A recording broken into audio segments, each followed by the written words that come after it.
Hello, welcome to Pragmatics, and today we're going to discuss discourse analysis. And the sub-theme that we are going to discuss is the definitions of discourse analysis, the approaches in discourse analysis, and also steps in discourse analysis. What is discourse analysis? The first one that we are going to study is what is discourse. Okay, discourse. Discourse in bahasa Indonesia is wacana.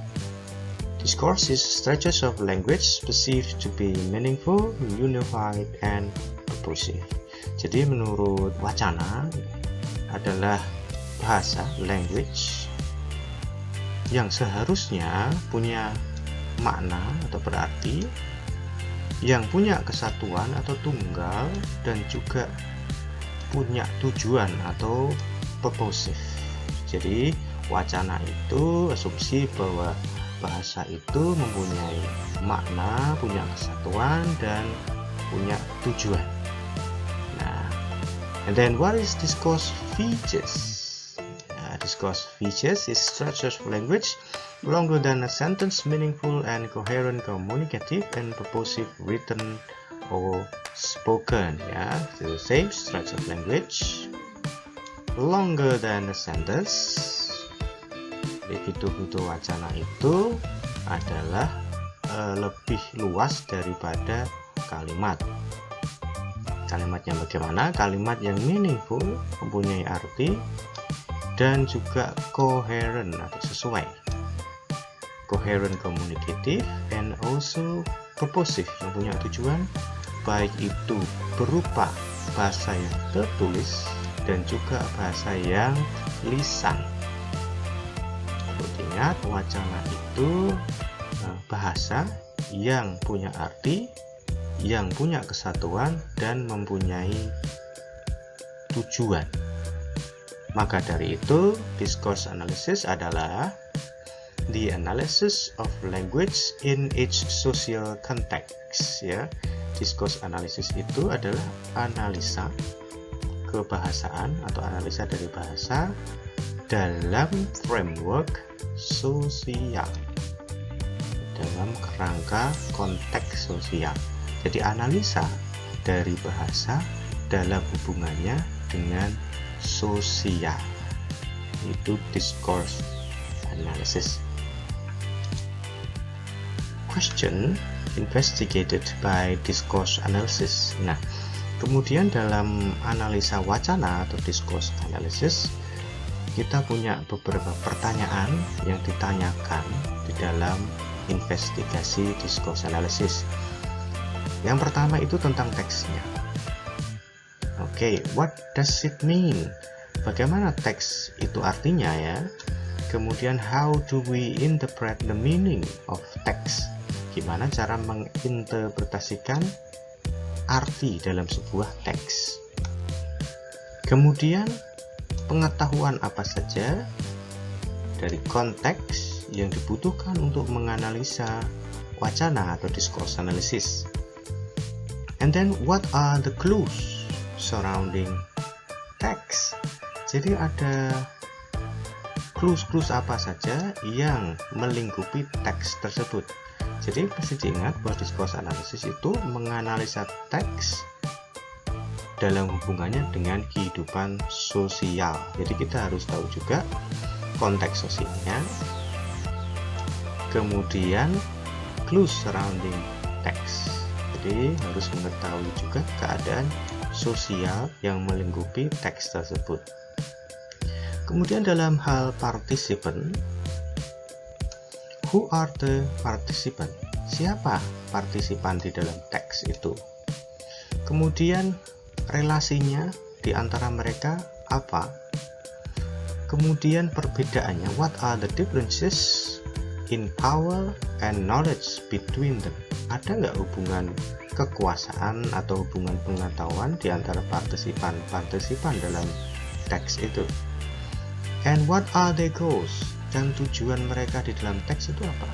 Partisipan yang dimaksud adalah bisa yang menulis teks, bisa juga yang berkuasa di dalam teks tersebut. Maksudnya Misalkan penulis itu berkuasa terhadap teks yang diciptakan, dan juga misalkan tulisan itu di surat kabar, pemilik surat kabar itu punya kuasa juga di dalam teks tersebut. Maka discourse analysis menganalisa teks berdasarkan relasi kuasa antara pemilik dan juga teks di dalam surat kabar, atau bisa juga antara penulis dan juga teksnya. Apa relasi kuasa? Okay, and then approaches to discourse analysis. Jadi pendekatan di dalam analisa wacana atau discourse analysis itu ada beberapa macam ya. Ada yang memakai sociology, ada yang pakai ilmu sosiologi, dibagi menjadi satu cabang atau satu pendekatan, yakni conversational analysis. Jadi dia menganalisa percakapan. Kemudian dalam ilmu sociolinguistics dibagi menjadi beberapa sub. Ada yang memakai etnografi, ada yang memakai interactional sociolinguistics, ada yang pakai juga variation theory. And then in terms of philosophy, ada yang memakai speech act theory, ada yang juga memakai teori-teori pragmatics. Dalam ilmu linguistik ada yang memakai structural functional, ada yang memakai pendekatan sosio-semiotik. Semiotik di sini berarti simbol ya, simbol-simbol sosial. Kalau dalam structural functional ada yang pakai pendekatan Birmingham School, ada yang pakai pendekatan Systemic Functional Linguistic atau SFL. Ya, kalau dalam social semiotik ada yang pakai CTA, ini paling terkenal, Critical Discourse Analysis. Ya, ini nanti kalian bisa pakai dalam research, biasanya pakai CDA, Critical Discourse Analysis. Ada yang juga pakai Systemic Functional Linguistic atau SFL. Nah, discourse analysis atau analisa wacana juga biasanya digunakan pendekatan artificial intelligence. Misalkan kita ingin melakukan discourse analysis, we must follow steps in doing the discourse analysis. There are 4 steps that we can follow in order to do the discourse analysis. The steps are define, gather, analyze, and also review. So, apa itu define? Define the research question and select the content of the analysis. Jadi dalam sebuah teks itu terdapat banyak elemen atau terdapat banyak hal yang bisa kita gali. Maka dari itu yang pertama harus kita lakukan itu adalah memilih atau mendefine tujuannya tentang apa kita melakukan penelitian atau analisis wacana. We have questions. For example, if you want to study how a particular regime change from dictatorship to democracy has affected the public relations rhetoric of business in the country, you decide to examine the mission statement and marketing material of the 10 largest companies within 5 years of the regime change. Ya, misalkan kita ingin menganalisa bagaimana perubahan rezim. Rezim itu pemerintahan ya, dari diktator menjadi demokrasi, mempengaruhi PR atau public relation dalam dunia bisnis. Maka dari itu kita harus menentukan mission statement, misinya apa, dan juga bahannya apa, marketing material dari perusahaan apa, 10 perusahaan terbesar dalam jangka waktu 5 tahun perubahan rezim. Next thing that we must do is to gather information and theory on the context. Setelah kita menentukan atau define the research question, we must gather information. Kita mengumpulkan informasi sebanyak-banyaknya tentang teori dalam konteks atau dalam tujuan yang ingin kita peroleh. You research factual information on the politics and history of the country and on the business you are studying. You also research theory on democratic transitions and the relationship between government and businesses. Jadi apa saja yang perlu kita kumpulkan? Yang pertama, tentunya adalah informasi faktual. Tentang apa? Tentang politik dan juga sejarah negara tersebut dalam hal bisnis. Selain itu, kita juga harus mempelajari atau mengumpulkan informasi tentang transisi demokrasi dan hubungan antara pemerintah dan juga bisnis. Setelah kita mendapatkan informasi yang kita perlukan, maka kita melakukan analisa. Analyze the content of themes and pattern. Jadi, setelah kita punya bahannya, ya, tujuannya juga kita mengumpulkan informasi, kemudian kita menganalisa tema atau pola-pola dalam teks tersebut. For example, you analyze the selected material for wording and statement that reflect or relate to authoritarian and democratic political ideologies, including attitudes toward authority, liberal values, and popular opinion. Kita harus menganalisa tema dan pola. Didapat dari mana? Bisa didapat dari statement yang merefleksikan authoritarian, pemimpin yang otoritarian, dan juga political ideology yang termasuk di dalamnya adalah attitudes toward authority, liberal values, and popular opinion. Jadi kita menganalisa atau menentukan pola-pola yang terdapat dalam teks tersebut. Misalkan pola tentang opini-opini populer, kemudian nilai-nilai apa saja di dalam suatu teks. Setelah kita melakukan analisa, kita akan menemukan pola-pola yang khas. Setelah kita menemukan polanya, kita kemudian melakukan review. Review your result and draw conclusion. Setelah kita menentukan pola, kemudian kita menentukan simpulan yang bisa kita dapat.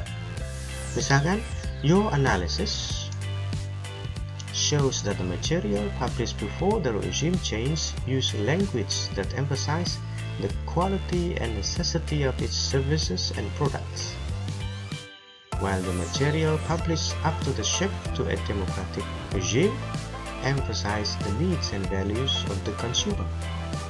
Compare the result with your research on the ideology and rhetoric of the political regime, and infer that the shifting political context shape the communication strategies of national businesses. Misalkan kita menemukan pola bahwa pada rezim authoritarian, PR-nya atau public relation dari bisnisnya itu mementingkan service dan produknya. Akan tetapi setelah berpindah dari authoritarian ke demokrasi, maka bisnis-bisnis melakukan public relation yang mementingkan pada konsumennya, bukan produknya lagi, tapi konsumennya. Setelah kita melakukan simpulan, kemudian kita membandingkan hasil kita dengan ideologi dari political regime atau perubahan dari rezim politik atau pemerintahan, dan kita akan menemukan bahwa shifting political context shape the communication strategies of national businesses. Jadi konteks politik itu mengubah atau membentuk strategi PR atau komunikasi dari bisnis-bisnis di dalam suatu negara. Jadi itu yang bisa kita lakukan dalam hal discourse analysis, menentukan research question atau tujuannya, kemudian mengumpulkan informasi sebanyak-banyaknya, tentu saja yang sesuai dengan research question, kemudian menganalisa berdasarkan informasi dan teori yang kita sudah dapat, dan kita akan menemukan pola dan tema tertentu. Setelah menemukan pola, kita akan melakukan simpulan atau review. Nah, ini yang dinamakan sebagai analisa wacana. Di dalam sastra bagaimana? Apakah bisa diterapkan? Bisa. Misalkan, for example, if we want to study the discourse of a short story in a particular newspaper, misalkan kita ingin menentukan wacana apa sih di dalam cerpen dalam suatu surat kabar tertentu, kita bisa define, menentukan bahannya apa. Misalkan bahannya adalah cerpen di dalam koran Suara Merdeka setiap hari Minggu.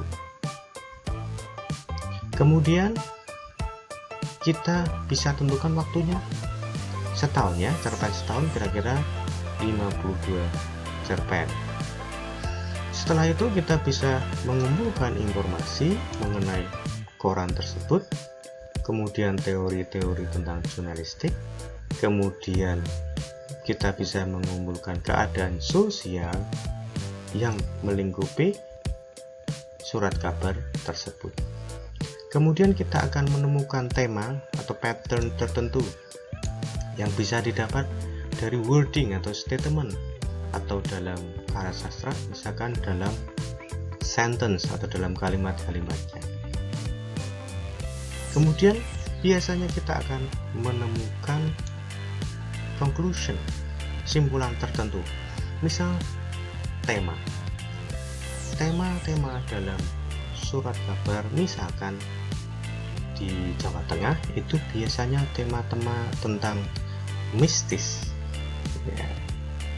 Kita bisa melakukan simpulan seperti itu. Nah, dari tujuannya, misalnya kita akan menentukan tema apa dalam cerpen-cerpen di surat kabar Jateng selama 1 tahun. Kemudian kita menemukan cerpen dan teori-teori dan melengkapi informasi atau melengkapi informasi. Kemudian kita menganalisa dan menemukan bahwa tema-tema yang disukai masyarakat Jateng adalah tentang mistis. Kita bisa melakukan simpulan bahwa sebagian besar cerpen di Jateng yang diterbitkan oleh surat kabar tersebut adalah tentang mistis. Maka dari itu kita bisa tarik kesimpulan dari teori-teori bahwa masyarakat Jawa Tengah itu menyukai cerita-cerita yang berhubungan dengan mistis. Nah, dari analisa wacana tersebut kita nanti bisa melebarkan ke analisa sosial dan lain sebagainya. Okay, I think that's it for today. Thank you very much. If you have any questions, just write it down on the comment section. See you.